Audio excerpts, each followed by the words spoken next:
चलो वेलकम बच्चों। हम पढ़ रहे हैं जनरल साइंस स्टैंडर्ड 7 का। और इसमें हम पांचवा वीडियो पढ़ रहे हैं। और लेसन का नाम जो है वो मैं बताता हूँ आपको। लेसन नंबर 3 है प्रॉपर्टीज ऑफ नेचुरल रिसोर्स। और उसका ये छठवा वीडियो है, छठवा पार्ट है। और छठवें पार्ट में हम कुछ बातें हम या पढ़ना चाहते हैं, पढ़ रहे हैं। तो बच्चों, हम जो पढ़ रहे हैं तो ये एक्टिविटी है जो पेज नंबर 21 पे है। Try this.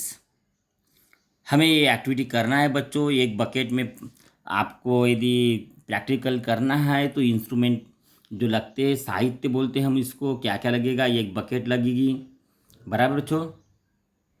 और कुछ मात्रा में पानी लगेगा, एक पोटैटो लगेगा, और इसके अलावा हमें लगेगा वो साल्ट, नमक लगेगा, ये रहेगा। और प्रोसीजर क्या रहेंगी ये बच्चों मैं बता देता। एक सिंपल वाटर है और एक साल्ट वाटर है बच्चों। और इसमें क्या होता है हम ये करना है, मालूम कर लेना है। तो बच्चों क्या करना है हमें, take 2 big glasses of water, या ग्लासेस बोला है, बकेट भी ले सकते हो आप, जो चाहे वो ले सकते हो। Add 4-5 teaspoon of the salt to the water in 1 glass and dissolve it completely. Now place a potato in the water in a second glass and the potato will sink. अब बच्चों देखो क्या किया हमने, ये सिंपल वाटर है, ले लिया है और पोटैटो लिया है और इसमें डाल दिया है। पोटैटो क्या हो गया, नीचे डूब गया है, बराबर है। क्या हो गया, नीचे डूब गया है, बराबर है। अब देखो यही पोटैटो क्या करना है, निकालना है और हमें साल्ट वाटर में डालना है। तो यहाँ देखो, यहाँ पोटैटो कहाँ गया, नीचे गया। और यहाँ पोटैटो कहाँ है, ऊपर में है, तैर रहा है बच्चों, तैर रहा है। मैं एक एक्टिविटी मैंने खुद की हुई एक्टिविटी मैं इसको दिखाना चाहता हूँ। आप देख लीजिए थोड़ा बच्चों, अच्छा रहेगा ये एक्टिविटी। मैंने भी एक एक्टिविटी की, लेकिन मैंने अपने अनार के साथ की है एक्टिविटी, या पोटैटो के साथ में है, मैंने अनार के साथ में एक्टिविटी की है। आप देख लीजिए बच्चों, हम देखेंगे। बघा मित्र हो, ही ॲक्टिव्हिटी कशी सुरू आहे ती। मित्र काय करायला, मी या पाण्यामध्ये मी मीठ टाकलेलं आहे आणि त्याला विरघळून राहिलो। बघा हा मीठ आहे, तुमच्या चमच्यामध्ये सुद्धा दिसते आहे आणि याला विरघळून राहिलेला। दुसऱ्या जगमध्ये मी पाणी घेतलेलं आहे, साधं पाणी घेतलेलं आहे। पहा हलवून दाखवतो मी, पाणी सुद्धा हलवत आहे, बरोबर। यामध्ये पहा मी काय करतो, आलू टाकलेला आहे आणि हा कुठं जाते पहा, कुठे गेलेला आहे, बुडाला गेलेला आहे ना, बुडाला गेलेला आहे मित्र आलू। आणि मी काढण्याचा प्रयत्न करतो आहे या पाण्यातून। आता पहा मीठ टाकलेल्या पाण्यामध्ये मी आलू टाकतो आहे, काही फरक दिसतो आपण पाहूया। तर जेव्हा आपण साल्ट टाकतो तेव्हा त्याची डेन्सिटी साधारणतः वाढत असते मित्र। आणि आपण पहा यामध्ये आलू काय होते परिणाम तर आपण पाहूया। या ठिकाणी मीठ कमी झालेलं आहे शायद, आणि आलू म्हणून खाली जात आहे, बरोबर आहे। तर आपण थोडंसं पॉज करूया। वाढवला असता तर मी मित्र थोडंसं फरक केला आहे, कारण त्या आलूची थोडीशी डेन्सिटी बघा। हे मी अनार टाकलेला आहे आणि बघा अनार कुठे गेलेला आहे, खाली गेलेला आहे, अगदी बुडाला गेलेला आहे मित्र, साध्या पाण्यामध्ये, बरोबर। आणि जेव्हा मी या मिठाच्या पाण्यामध्ये टाकतो आहे तर अनार बघा कुठे काय होतो, तो तरंगतो आहे, वर तरंगतो आहे। म्हणजे बघा पाण्यामध्ये मीठ टाकलं, ज्या पाण्यामध्ये मीठ टाकलं तो पाण्यामध्ये मी तो तरंगत आहे, आणि ज्या पाण्यामध्ये मीठ नव्हतं, क्लिअर वाटर होतं, तो आतमध्ये जातो आहे। असं का बरं, एकच वस्तू, पाणी पण एकाच माझ्या घरच्या बोरिंगचं आहे, आणि इथे काय बरं तो आत जातो आहे, आणि या ठिकाणी मात्र आत बुडाला जातो आहे कम्प्लिटली, आणि या ठिकाणी मात्र काय बरं तो तरंगतो आहे वर। बघा हा जम्पिंग मारतो आहे, बरोबर आहे। हे बघा खाली सोडलेला आहे पण हा वर आलेला आहे, का झालेलं असं बरं ह्याला, याचा अर्थ असा आहे की जेव्हा आपण मीठ टाकतो आहे पाण्यामध्ये तेव्हा त्याची डेन्सिटी वाढते आहे, आणि डेन्सिटी वाढल्यामुळे काय झालेलं आहे नेमकं, डेन्सिटी वाढल्यामुळे हा काय बरं हा पदार्थ वर येतो आहे, तरंगतो आहे। त्याच्यामध्ये पाण्यामध्ये असं पदार्थांना वर ढकलण्याची कॅपॅसिटी वाढते, म्हणजे डेन्सिटी वाढते, आणि आपण पाहतो हा पदार्थ वर जात आहे। अशा प्रकारे मित्र हो की आपण पाहतो समुद्राच्या पाण्यामध्ये वगैरे काय बरं जास्त भाराचे पदार्थ सुद्धा काय बरं तरंगत असतात। तर अशा प्रकारे हे असतात आणि या ठिकाणी आपला हा प्रयोग संपलेला आहे. विद्यार्थी मित्र, मी जेव्हा आलूसोबत हा प्रयोग मी शाळेमध्ये केलेला होता विद्यार्थ्यांच्या समोर, तर हा सक्सेस झालेला होता. मी माझ्या घरच्या पाण्यामध्ये काय बरं मीठ कमी टाकल्यामुळे तो तरंगू शकलेला नाही. पण तुम्ही हा प्रयोग करा, नक्की करा मित्र हो. मी तर अनारसोबत केलेला एक ॲडिशनल काहीतरी मिळावं म्हणून तुम्हाला. आपण तुम्ही मात्र आलूसोबत करा, हा नक्कीच सक्सेस होतो आहे. आणि मी स्वतः केलेला आहे मित्र सक्सेससुद्धा. ठीक आहे. तर काय केलं मित्र हो, मी काय बरं एका जगमध्ये आणि एका पातेल्यामध्ये पाणी घेतलेलं होतं. या ठिकाणी आपल्याला 2 बिग ग्लास घ्यायचे आहे. एकामध्ये प्युअर वॉटर म्हणजे साधा वॉटर घ्यायचा आहे. दुसऱ्यामध्ये काय बरं साल्ट टाकून त्याला काय बरं डेन्सिटी वाढवायची आहे. पहिल्यामध्ये जेव्हा आपण आलू टाकणार मित्र हो, तो काय बरं आलू बुडायला जाणार. कारण याचा अर्थ काय शोष करते की वॉटरची डेन्सिटी ही काय बरं कमी आहे कुणापेक्षा, पोटॅटोपेक्षा. बरोबर आहे. पोटॅटोपेक्षा काय बरं याची डेन्सिटी काय बरं बेटा, आलू जास्त आहे, पोटॅटोची डेन्सिटी जास्त आहे वॉटरपेक्षा मित्र हो. बरं आहे. पण जेव्हा मी पाण्यामध्ये मीठ टाकलं, तर या ठिकाणी काय झालेलं आहे, वॉटरची जी डेन्सिटी आहे ती जास्त आहे कुणापेक्षा, पोटॅटोपेक्षा मित्र हो. अशा प्रकारे आपण पाहतो की या ठिकाणी आपल्याला डेन्सिटीचा फरक दिसतो आहे. या ठिकाणी थोडंसं पॉज व्हायला पाहिजे. कुठे आहे, हां. जेव्हा रायटिंग करता करता आपण बॉर्डरच्या बाहेर जातो, तर या प्रकारचा फॉल्ट तयार होतो, एक मिस्टेक्स तयार होते मित्र हो. ही मिस्टेक्स आपण पाहिलेली आहे. चला मित्र, हा प्रयोग तर समजला असेल, पण थोडंसं आता वाचून टाकूया. मी पाहतो आहे थोडंसं. Take 2 glass of water, add 4 to 5 spoon of salt to water in 1 glass and dissolve it completely. हमें क्या लेना है बच्चों, 4 to 5 टीस्पून नमक लेना है और पानी में पूरा घुलाना है, मिक्स करना है. और now place a potato in water in second glass. अब वो जिसमें पहले में अपने को सीधा सीधा क्या करना है, पानी लेना है, उसमें डालना है पोटैटो कहाँ जाएगा, एट दी बॉटम जाएगा. लेकिन सेकंड इसमें जिसमें नमक डाला है उसमें पोटैटो अंदर नहीं जाएगा. समझे. तो बच्चों देखो, take out potato from that glass and put in the salt water. Observe. अब हमें क्या करना है, साल्ट वाटर की इसमें डालना है पोटैटो, और देखना है कि पोटैटो सिंक हो गया कि ऊपर आया, फ्लोट हो रहा है. तो हमें क्या मालूम होगा, हमें पता चला है बराबर है, वो क्या है, फ्लोट हो जाएगा. Density of water in glass is greater due to the dissolve of water and potato float in that water because of the increase density. Suppose आपको पूछा बच्चों कि why the potato float on the salt water. ये question आपको पूछा, तो आपका answer क्या रहेगा बच्चों, क्वेश्चन क्या रहेगा, व्हाई द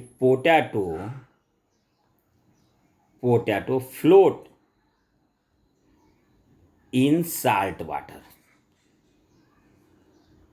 ऐसा यदि क्वेश्चन पूछा आपको, तो उसका आंसर क्या रहेगा बच्चों, the density of water in glass is greater due to the dissolve salt. Dissolve salt की वजह से क्या है, वो ग्लास की पानी की डेंसिटी बढ़ गई है, and because of increase in density the potato float in that water because of increase density. ये आपको आंसर लिखना है बच्चों, ये आंसर रहेगा उसका. बाद में देखो, why is the easier to swim in sea than in well और लेक. अब ये क्वेश्चन आया है हमें, देखो व्हाई, सी में तैरना बहुत आसान है लेकिन वेल में और लेक में नहीं है. तो आंसर क्या रहेगा, because sea water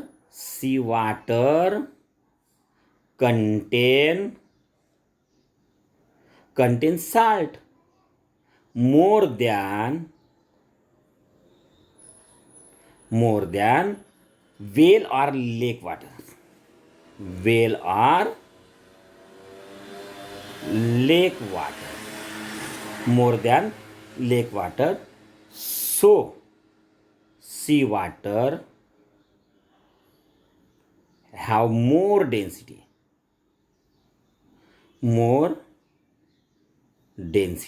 and that's why it is easy to swim in sea water than in whale and lake. समझ गए बच्चों.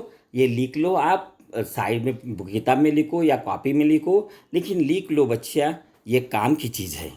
ठीक है। In above activity the salt dissolve in water in the glass. In above activity क्या हुआ? The salt dissolve in water in the glass that it disappear, और disappear हो गया। What happen when it disappear like this? अब सवाल ये भी पूछा है कि जब हमने पानी घोला है, अभी आप जो रिपीट किया मैंने वो एक्सपेरिमेंट रिपीट किया है, वहाँ भी देखो पानी में जब नमक घोला है तो वो नमक नहीं दिखता। क्यों? व्हाइट डिसअपियर हो गया है। क्यों हो गया? What happen when it disappear like this? क्या हुआ? क्या हुआ होगा बच्चों? पानी की जो मॉलिक्यूल्स होते हैं इस तरह से कुछ होती है, और इसमें ये इंटर स्पेस होती है, इंटर मॉलिक्यूलर स्पेस होती है। ये देखो बच्चों, ये क्या है? इंटर मॉलिक्यूलर स्पेस है। ये वाली ये जो बची है ये इंटर मॉलिक्यूलर स्पेस है। तो साल्ट के मॉलिक्यूल जो है ये या फंस जाते या गायब, छुप जाते या गायब हो जाते हैं, और इसीलिए हमें साल्ट के मॉलिक्यूल दिखाई देते नहीं हैं। वो क्या है? एकदम गायब हो जाती है, अपने दिखाई नहीं देते, सिर्फ वाटर मॉलिक्यूल दिखाई देते हैं। ये इंटर मॉलिक्यूलर स्पेस में वो मॉलिक्यूल्स छोटे होने के कारण फंस जाते हैं बच्चों। और इसीलिए हमें जब वाटर डिजॉल्व होता, जब साल्ट डिजॉल्व होता है वाटर में, तो हमें वो साल्ट दिखाई देता नहीं है। अब बच्चों देखो, ये देखो, when the salt dissolve in water, its particles spread in water. Slowly they become smaller and smaller. Ultimately they become so small that they cannot seen. That is why they mix completely with water. This is what called dissolving. अब what is dissolving, इसका यह answer दिया है, या हमें वो क्यों नहीं दिखते हैं इसका भी यह आंसर दिया है। दोनों आंसर अलग तरीके से दिया है। मैंने दिया है आंसर वो भी ठीक है, और यह दिया है वो भी ठीक है। बच्चों आपके अंडरस्टैंडिंग के लिए आंसर दिया है। तो क्या होता है? When salt dissolve in water, water में साल्ट डिजॉल्व होता है तो it's particle spread in water. जो नमक के पार्टिकल है वो क्या होते हैं? पानी में घुल जाते हैं। Slowly they become smaller and smaller. हम देखो शक्कर को या नमक को घुलाते हैं, क्यों घुलाते हैं? क्योंकि वो पार्टिकल स्मॉलर एंड स्मॉलर होना चाहिए। Ultimately they become so small they can not seen, और इतने स्मॉल हो जाते हैं हमें वो दिखते नहीं हैं, और वो इंटर मॉलिक्यूलर स्पेस में जाके फंस जाते हैं। That is they mix completely with water and this is what we call dissolving. तो जब कोई भी सब्सटेंस एकाधे लिक्विड में घुल जाता है, हम जब बोलते हैं तो इसका मतलब क्या होते हैं? जो घुलता है उसको सोलूट बोलते हैं। वो क्या होता है? उसके स्मॉल पार्टिकल तैयार हो जाते हैं और वो इंटरमॉलिक्यूलर स्पेस में जाके बैठ जाते हैं, और इसीलिए हमें दिखते हैं। देखो पानी में कलर डालते हैं हम होली का, तो क्या हो जाता है? हमें कलर के पार्टिकल दिखते नहीं क्योंकि वो स्मॉल हो जाते हैं। बच्चों यहाँ एक थोड़ा याद रखो कि सोलूट, what is सोलूट? The substance that dissolve, या समझ जाओ नमक और पानी लिया तो साल्ट ये सोलूट होगा क्योंकि वो डिजॉल्व हो जाता है। और सॉल्वेंट क्या होता है? घुलाने वाला सब्सटेंस, बराबर। The substance in which सोलूट dissolve, जिसमें सोलूट डिजॉल्व होता है, या पानी की बात हुई है। और सोल्यूशन में क्या होता है? That we get when solute dissolve in solvent, तो ये सोल्यूशन बन जाता है। जैसा क्या है? साल्टी वाटर जो है, वाटर ये क्या हो गया हमारा? ये हो गया हमारा सोल्यूशन हो गया है। शरबत हमारा क्या हो गया? सोल्यूशन हो गया है, बराबर है। तो ये बच्चों आपको समझना है, समझने की बात है। बाद में use of water according to properties, हम पानी का क्या उपयोग करते हैं उसके प्रॉपर्टी के अनुसार। तो बच्चों पहला जो है, पहली जी बात ये है, ये भाग रहा, थोड़ा पकड़ के रख देता हूँ मैं थोड़ा इसको। तो बच्चों water is useful for water transport due to fluidity. अब वाटर कैसा फ्लूइडिटी है उसमें कैरेक्टरिस्टिक, इन्हें बहता है वो पानी towards the sloping, toward the slope, slope के तरफ वो बहता है, फ्लूइडिटी है ये क्वालिटी। इसी कारण नदी बहती है, नदी का पानी बहता है टूवर्ड्स दी स्लोप, स्लोप के तरफ वो बढ़ता है। और इसमें वाटर ट्रांसपोर्ट, हम नाव वगैरह चलाते हैं, हम ये देखते हैं बच्चों। Water falling down from the height, it is use to generate electricity with the help of generator. और पानी क्या है, पानी क्या होता है, फ्लोइंग डाउन होता है, हरदम नीचे आ जाता है, बराबर है, due to the gravitational force, gravitational force apply होता है उसके ऊपर, वो स्पीड से गिरता है। जितने हाइट से हम वाटर छोड़ेंगे उतने स्पीड से वो नीचे आएगा। इसके कारण हम इलेक्ट्रिसिटी, वाटर इलेक्ट्रिसिटी जनरेट करते हैं,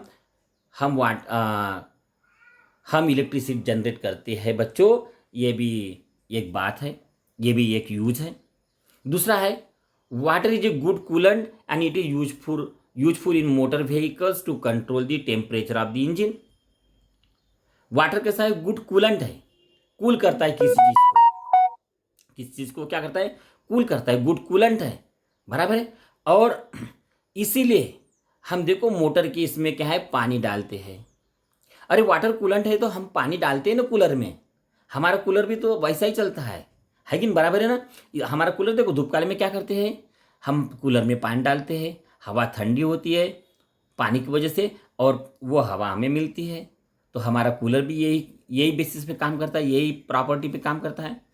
तीसरी प्रॉपर्टी है बच्चों, many substance are soluble in water. Water is a universal solvent. Water को यूनिवर्सल सॉल्वेंट क्यों कहते हैं, क्योंकि many substance are dissolve in the water, and that's why the water is a universal solvent. तो water universal solvent है, ये ख्याल में रखो बच्चों। तो क्यों कहते हैं, because many substance are soluble in water. All ने बोला, मेनी बोला, मेनी ख्याल में रखो, मेनी बोला, क्योंकि ऑयल जैसे सब्सटेंस है, they can not be dissolve in the water, समझे। तो water is use as a solvent in factories, laboratory, foodstuff and in various of biological process offering body such as digestion, excretion. तो बच्चों ये soluble है, soluble जो substance है soluble है water में, यूनिवर्सल सॉल्वेंट है। और इसीलिए हमारा वाटर जो है फैक्ट्री में यूज करते हैं, लेबोरेटरी में यूज करते हैं, HCl को वगैरह कॉन्सेंट्रेट का डाइल्यूट करने के लिए। फूड स्टफ में हमारी मम्मी भी क्या है, आटा ये करती है, तैयार करती है तो पानी डाल के ही करती है, बराबर है। तो ये सब बातें हमारी बायोलॉजिकल प्रोसेस होने के लिए हम पानी पीते हैं, खाना खाते हैं, ऊपर से मशीन में पानी भी डालते हैं हमारे, इससे वो क्या होता है बच्चों, डाइजेशन होता है, एक्सक्रीशन होता है, बराबर है, प्रॉपरली होता है। सपोज पानी वो हमने नहीं पिया तो क्या होगा, तो आप जानते हो, बराबर बच्चों। Water is useful for cleaning purpose. हमारे जब कपड़े गंदे हो जाते हैं तो मम्मी पानी में ही भिगाती है, क्योंकि क्लीनिंग होती है। हमारे हाथ गंदे होते हैं तो हम पानी से ही धोते हैं, बिकॉज वाटर इज कैसा है, यूनिवर्सल सॉल्वेंट है।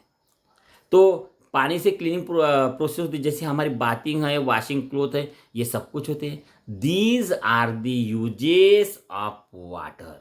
आपको पूछा समझाओ what are the uses of water, तो आपको ये प्यारा बहुत ही यूजफुल रहेगा, ठीक है। तो बच्चों यहाँ तक हमारा वाटर की बात हो गई है, हमारी सॉइल की बात बाद में चल रही है। और सॉइल थोड़ा छोटा नहीं है, बड़ा है, तो इसीलिए हम यहाँ रुक जाते हैं ताकि सॉइल का हमारा एक ही वीडियो में ख़त्म हो जाए। तो बच्चों मिलेंगे आपको बाद में। कमेंट जरूर करना, ना भूलना कमेंट करने के लिए बच्चों, क्योंकि आपका कमेंट ही हमारी ताकत होती है, आपका कमेंट ही हमारे लिए टॉनिक होती है।